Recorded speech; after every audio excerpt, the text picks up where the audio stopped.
Hello and welcome to the channel. Today I'm going to be talking about how to warm up a cold flush. Now, cold flushes are not so often talked about as hot flushes and night sweats, which is what we tend to think of when we think of menopause. But a lot of women do actually suffer with cold flushes.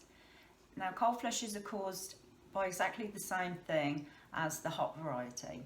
The hypothalamus in your brain that regulates your body temperature gets confused by the changes in your hormone levels. So you can either end up with a hot flush or you can end up with a cold flush. Some women find that their cold flushes follow on from a hot flush, but cold flushes can also be completely independent. They don't have to follow a hot one. So yeah, they can be independent. So things you can do if you tend to suffer with cold flushes. Well, the first one is wherever you go, even on a hot day, even if you're going to be in a heated building, always take an extra layer or two of clothing. For example, always have a jacket with you or a cardigan with you or a jumper or whatever you prefer. But be prepared.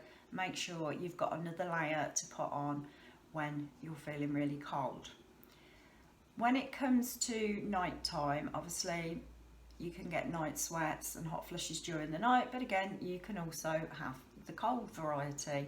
So you can be prepared for that by having, say, a couple of fleecy throws along the bottom of your bed so you can pull them up whenever you need them without having to get out of bed in the night looking in the cupboard for another layer to put on your bedding. They can look really pretty as well along the bottom of your bed, and they're there. You can just reach down, pull them over you. Disturbs your sleep a little bit less if you haven't got to get out of bed to go and look for another layer.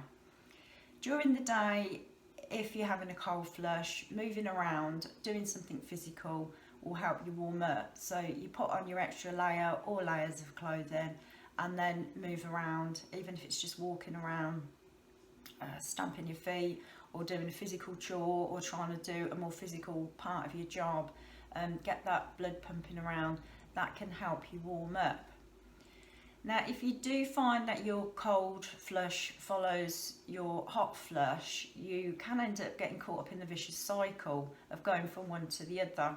So a little trick with that is if you are having a hot flush, then you need to cool down slowly. You have to let your body equalise its temperature and get back to feeling a bit normal slowly. If you do it too quickly, you can trigger a cold flush. And also, if you're having a cold flush, if you warm up too quickly, you can trigger a hot flush.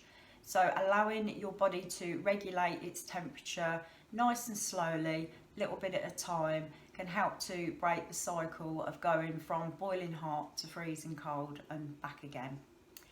I hope you find the tips helpful. They are quite basic, but they really can make a difference. Thank you for listening to me, and if you'd like to know when I'm putting more videos on the channel, there's a notification bell below the video. There's also a subscribe button there too. Thank you for listening, and I will see you again soon.